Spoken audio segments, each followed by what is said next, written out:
it wasn't like, let's start a whole venture. That wasn't ever the thing. It was more just like, let's get together and like play music that we like at a bar once a month.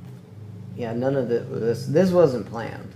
Like, this wasn't like a planned thing. We just like kept rolling with it. Being like, this is, what else can we do? Like, what else is cool? Like, what else is fun and interesting to us that like is in this realm of possibilities? So it's like, this is all, everything's new every day. Like, we don't have a 5-year plan when we started. We were all really excited that we found each other and that we all liked this music and that we were all really excited about starting a night where everybody can listen to this music and kind of like get together. The first ones we did was just like a house party that like we all went to when we were like, you know, younger, and it felt that had that same like, it had that same feel, and I think we just wanted to continue keeping that feel, as because it wasn't something that, there wasn't anything that existed like that yet here, at least, and I think it was really important for like a lot of people here to feel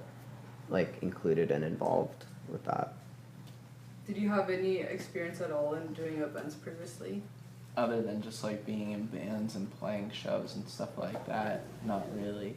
Do you think that helped you though? Like set up events and know how to navigate certain Oh, stuff? for sure, yeah. You know, we're still like not DJs, and like we still don't really know how to DJ. But you know, I being like a musician and stuff, I think helped us at least have some sort of idea of like what to do, what sort of setup we needed to have. But I also think not being a promoter helped us as well, because we weren't ever approaching it like, hey, let's start, you know, something to make money and like sell tickets. It was like started from a really genuine place. Like, we really wanted to do it because it was a party that we wanted to go to, rather than just like something to, okay, we're gonna do like a 90s night, you know, on Wednesday, and then an 80s night on Thursday, and then Emo Night on Friday. It was like, this is our only thing. It's because we care about it. Tell me each about your background. I grew up in Park City, Utah. It's a small ski town, like 30 minutes outside of Salt Lake. I used to ski a lot until I was like 15, and then I started getting into music. How did you get into music initially? My mom is a musician. I was always sort of like raised around music. A lot of people in my family play music. What kind of music did your parents play when you were growing up? I was raised on country music. And then when I was like 14 or 15, I think I illegally downloaded a Dashboard Confessional song on LimeWire. And then everything changed. I'm from New York, but I moved to Tucson and grew up there. My parents just moved me and my sister to Tucson because they wanted us to like not go to school in the city and shit like that. And so that was cool, except everybody there was like a cowboy or a cholo, and I was like a Jewy kid from New York. So it was, but everybody got along, and it was, we used to just play in bands and get drunk in the desert, and it was awesome. Mm-hmm. Yeah. That's cool. Yeah, it was great. I grew up in Budapest, Hungary, and I moved to LA when I was like 10 or 11. And For your parents' job? yeah, my parents got jobs here. They came here for one summer just to hang out, and then they came back after the summer. They're like, we're just gonna move there. So yeah. Are they creative people? Yeah. So they were both in bands. That's how they met. They were like fans of each other's bands. And so growing up, I was around a lot of music, and they're also graphic designers, so that's why we moved here. And yeah. Can you describe the kind of music that they played in their bands? Oof, it was like experimental noise music. Mm-hmm. Really, really cool. Describe your younger self. Like, what age? Teenage years. God, I was kind of a bad kid. I don't know, I drove my mom crazy. I was never, like, bad, but I was just, like, I was kind of like bored. I was bored of my town. I felt like I didn't belong there. Like I couldn't wait to like get out. Where did you see yourself like that you weren't fitting in? I don't know. I mean, you know, Utah is like 95% Mormons, and I was not Mormon, and you know, on top of that, I was like the 1% emo. I was like the only emo kid in town. You know, I played in bands with, it was like the same like 5 people in like revolving bands, you know. How do you think you got that like initial or just like interest in emo that was like super different? Because it wasn't like the people around you who were sharing that interest. Was it like so it was like from the internet that you saw like this whole other side that you like associated yourself more with? I guess so, yeah. I guess it was MySpace? like the internet that sort of changed things for me. It was like MySpace. You know, it was like the more I got into the music, the more I got into like the culture around music that I was seeing on the internet. My younger self? That is a... You sure? Already. I mean, I was bad. I was a bad kid. I like drugs and booze. And in high school, they're like, you know, it's like you can either do sports or like do music. And I was like, well, I'm pretty small, and that seems easier, so I'm just gonna do that. And I just played in a lot of bands in like TJ, Utah. Tucson's like a really small town, so everybody was in like everybody else's bands. That kind of shaped who I was and like what I did. So I mean, I don't do any of that. I'm not a bad kid anymore. I like stopped doing all that shit, but I had to get in trouble a bunch before that happened. What would you say would be like your pivoting point? I moved here and like changed like a lot of stuff, and even after I moved here, like I still wasn't sure like what I wanted, because I spent like a lot of time in my teenage years like not like I was like, I'm just gonna play in kitchens and basements and shitty shows and get wasted with my friends and make bad decisions, you know. So like that whole like childhood, you're like you don't really think about what you're gonna do until it's like too, you know, like I didn't know anything. So I moved here and I started to figure stuff out a little bit more. What did your parents think about the whole thing? I mean, they're like the greatest parents in the world. Like they really are like super supportive. So that like anything that I did, they're like, any band I want to be in, they're like, you go for it. Like they just wanted me to be like safe and, you know, make good decisions. But ultimately, like they knew that like they couldn't do that for me. So I was fortunate enough to like have a good family that was supportive. I mean, they're really pumped on all this shit. Like my dad wears like ride or cry shirts and shit, so it's tight. That's so cool. Yeah, it's tight. We made my mom a mom as fuck shirt. Oh my god. Yeah. So That's sick. Growing up, I was just like a huge nerd. I had really big glasses that were bifocals and really thick, so they like magnified my eyes, and I had braces, and I had frizzy hair. So I like didn't have many friends, and I was bullied a lot, and I feel like it was emo music that sort of helped me through that, because in middle school, like the end of middle school and beginning of high school, I started going to emo and pop punk shows a lot by myself, and it kind of changed the way I felt, because before then I was just, I don't know, like floating through life and thinking like that was the norm. Oh, in middle school you get bullied, and that's just a normal, you know, part of life. But I feel like that really helped me through it. I don't know, I was always smart and I got straight A's, and that was something that made me happy. Did your parents push you academically, or is that just yourself? It was myself. I mean, they encouraged me to do well in school and everything, but I was always like super self-motivating. What were your favorite subjects back then? Like writing. I always liked English and writing and reading, that kind of stuff. Definitely never liked math or anything. Did you have other similar events that you like looked up to or you were inspired by to throw this? no, is the thing. We just were like, no, let's just like make it the way that we want to do it. Like, we want to put on something that like we would enjoy going to, and like we do like mix a lot of shit in that isn't necessarily like associated with the genre, because like we like a lot of different shit, and we like a lot of different people and a lot of other different music and shit like that. And it was like, we found that a lot of people that come to these also feel the same way. So we just want to throw like the best party for everybody who can come. How did you make the leap to like quit the job that you guys had together? You quit all at once?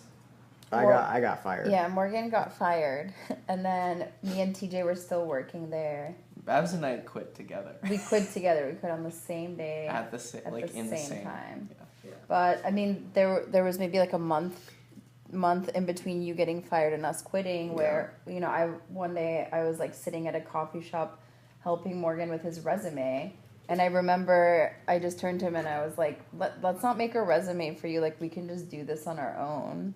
And I don't know, he was like, no, I need a resume. And I was like, no, like, we should just do it. And then I started just saying that to TJ every day too. And we were just like continually like less and less happy with what we were doing at our other job. And I don't know, things just kind of like lined up where we needed to leave regardless. And I'm glad we did. Yeah, it's like, and then like our other jobs, like we were so sick of everybody being like, that won't work, or this isn't gonna work, or like that you can't do that. And I was always just like, why can't we do that? Like, why won't that work? Like, it will. Like, and they're like, that idea is too weird. Like, that idea is like not. It just, and I was so sick of everybody saying no to things that were cool, that it's nice to like now be able to do that. And if it works or not, like at least we tried it. And I think that is, I don't know, I was just so fucking sick of everybody saying no. Like, it's so annoying. The previous job that you guys had, do you think you had some skills that you learned there that you brought over to starting this? Oh yeah, yeah, absolutely. 100%. Was it like it was also like digital? Yeah, it was digital strategy and social media and. Yeah, and I worked at like a creative agency. I worked mainly in like video stuff. So now we have our own video department here and pretty fucking busy. How far into like Emo Night was it that you like quit your jobs? Was it like a few months in, or? It was like our second one or something, or third one. No. Right? No. It wasn't? It was like maybe Like a year a year. What? Yeah. Oh. Yeah, it was a year. Oh, yeah. Which, I mean, also though, our boss was super supportive of us. Me and TJ's boss. Mine wasn't. Yeah, Morgan's wasn't, but me and TJ's boss was super supportive of us doing that and like really gave us the freedom to, you know, take Emo Night phone calls and go to meetings during the workday. And so I'm forever grateful for that. Yeah, I think that's part of the reason I got fired.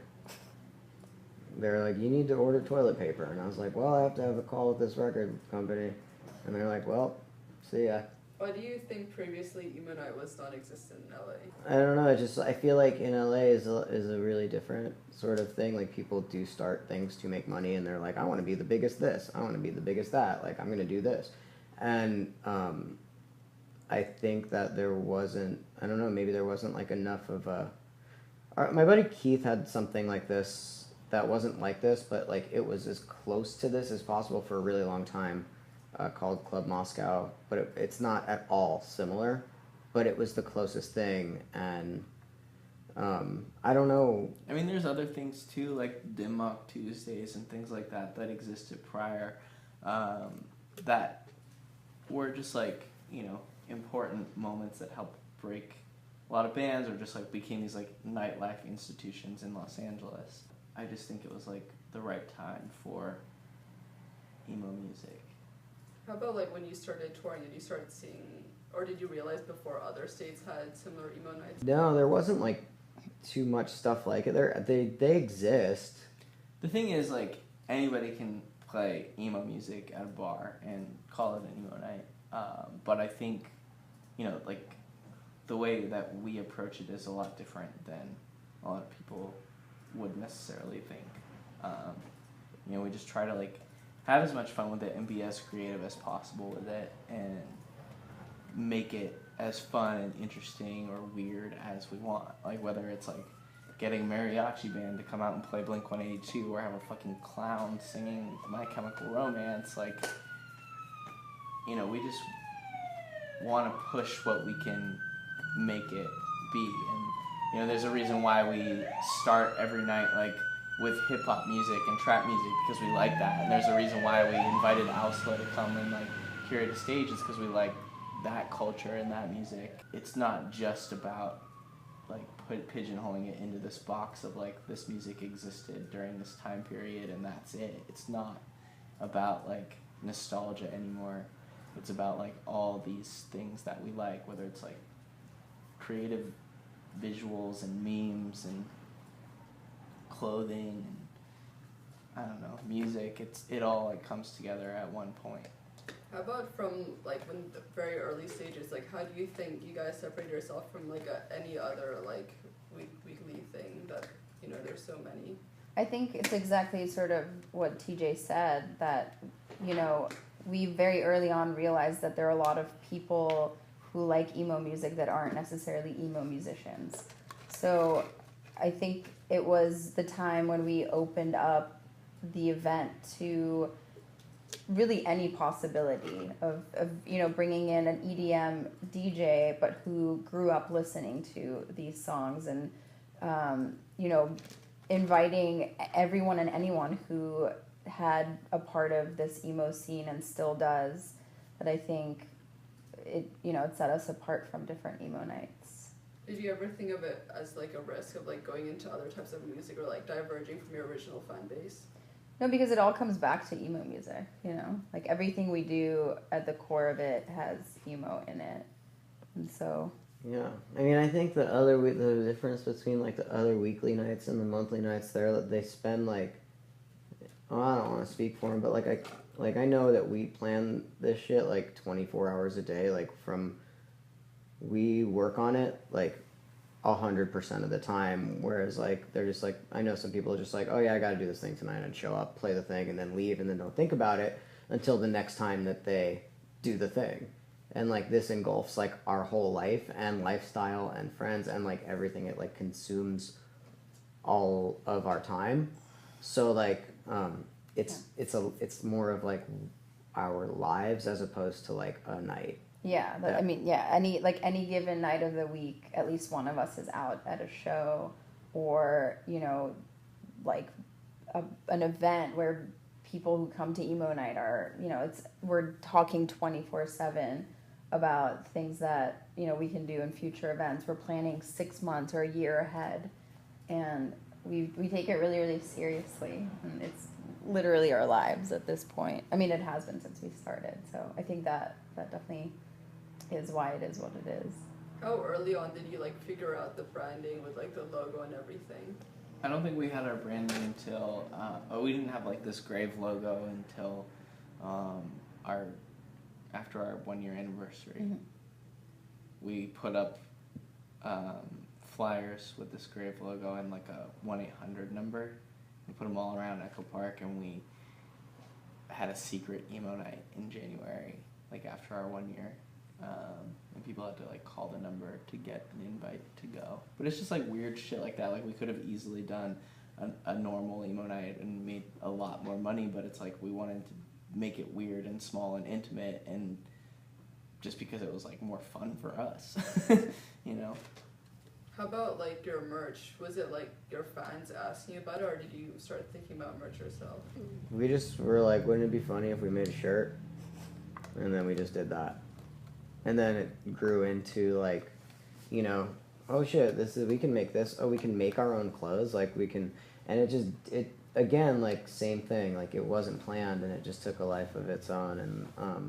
And I think that's why it's been like, you know, successful, is because like it wasn't put out there just to make money. It was put out there to like, again, form like a community. And it was also put out there because we designed things that we wanted to wear. So it kind of goes back to starting an event that we would want to go to, and then we realized that we can also make clothing that we would want to wear. And so I think like that was a It's driving very force behind rare it. that like one of us isn't wearing like one Yeah. piece. Yeah. I think sometimes we have to like force ourselves to do things too. Like we have to like, I don't know, with Emo Night Day, like I felt like we had to just like announce it so that we could figure it out. Otherwise, it might never happen. Or what do you tell yourself when you first started Emo Night? Well, I don't After know. now. Make the right choices, please, Morgan. I think I would tell myself to stress out about it less and enjoy it more, because we really stress out a lot because we want to make every event perfect and we want everything to be so good and everyone to have such a good time that I think it takes a toll on us, and we feel pressure to make every event better. So I would tell myself to just enjoy it more. Yeah, I would tell myself to just keep focusing on doing what you guys are doing, and worrying less about what other people think. It's hard sometimes because there's you get like 200 positive comments, and then you get like one negative one, and you'll just like focus on that like one negative person, and if you engage, like, then it just like goes off into this spiral, and it's really, I don't know, it's like not good for anybody. I mean, like, I was talking to dudes that run that brand of the t-shirt that you're wearing yesterday, and I was like, yo, because we gave them, they were going to go to this event yesterday, and I was like, did you guys go? And he's like, dude, I got caught up in like legal shit, like people are pissed. And I was like, and we were both like, fuck, dude, you're not doing something right until somebody's like so mad at you, like all the fucking time. And he's like, you get it. So every time like I hear some shit, I'm like, oh, well, at least I'm doing something. Like, if nobody feels anything towards what you're doing, and they're like, what's that word where you like don't love it or don't hate it? Indifferent. If you're like indifferent about something, that's bad. That's like worse than hating it. Like, I'd rather somebody hate what I'm doing than be indifferent about it. And the great thing about Emo Night is like 99% of the people like really, really like it. And then you have people that are just mad at everything. So why not be mad at us? What would you say would be your biggest struggle since you started? Maintaining your life, and also life and work balance. Yeah, just separating our work from our personal lives, because it's pretty much impossible. Yeah.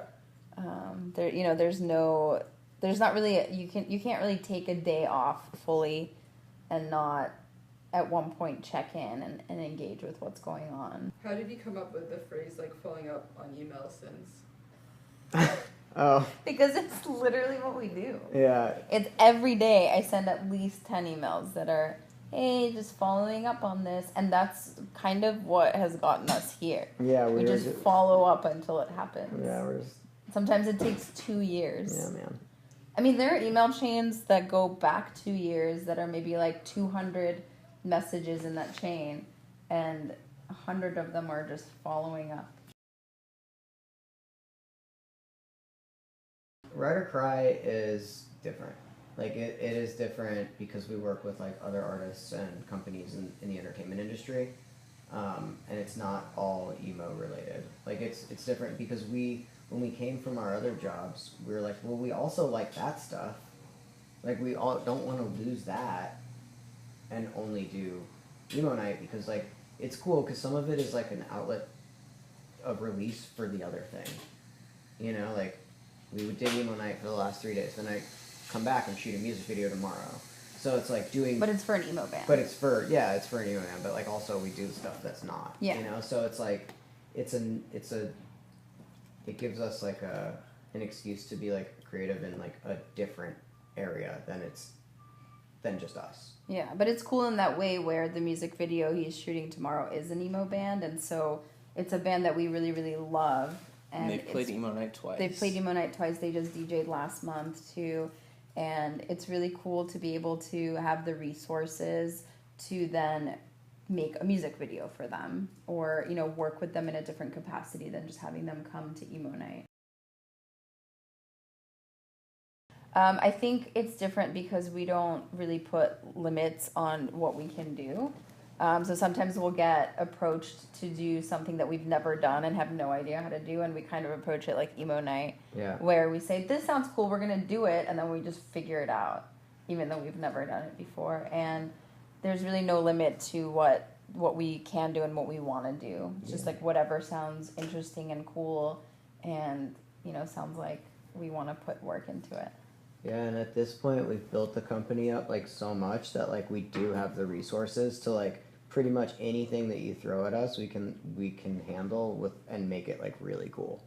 It's like anything. Last question: what do you want Emo Night and Ride or Cry to be remembered for? Like, I mean, same kind of things that like I look up to other companies and be like, man, they did something cool and they did it different, and they made a small impact in like a really kind of dark world right now, you know, like they made like some sort of positivity, whether it's like through being creative, through throwing a night, through making people happy, through like, you know, shooting the fucking music, you know, affecting somebody's life in some way instead of just like making money, you know. I Like want people to look back on our parties and be like, holy shit, like that was crazy. Those were crazy times, and like look at all this like good music or these good bands that came out of it, or like these new younger bands that came out of that whole like world that was happening. Yeah, I want people to be like, yo, those guys are nice and they threw a really cool party and did good work. Yeah, I want both Ride or Cry and Emo Night to be remembered as, you know, companies that came from a really genuine place.